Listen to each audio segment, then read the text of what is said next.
Welcome back to Autozag channel. Here is a detailed analysis of the likely future of the Suzuki Swift in the year 2025. Rumors about a renovation. Reliable sources indicate that a 2025 Suzuki Swift is being modified to have a sportier appearance, characterized by sleek lines and a streamlined design. This will lead to enhanced aerodynamic performance in comparison to earlier models. 1. The interior can be improved by adopting a driver-centric design and incorporating high-quality materials to increase the overall sense of luxury. 1.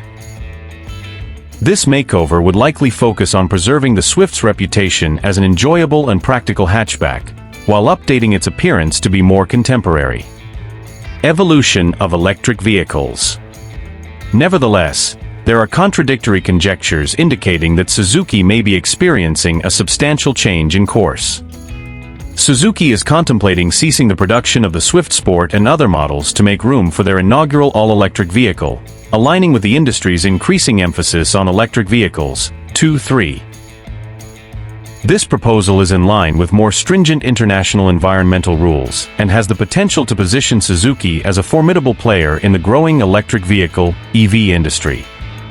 Suzuki unveiled the EVX concept car, providing a glimpse of a future compact SUV as their first foray into the electric vehicle market. The upcoming model is anticipated to possess comparable dimensions to the current Vitara or S-Cross. The future prospects for the Suzuki Swift in 2025 are uncertain. Suzuki may prioritize the holistic advancement of future electric vehicles, which might lead to a substantial revolution. It is probable that the Suzuki Swift will get a substantial revamp before 2025.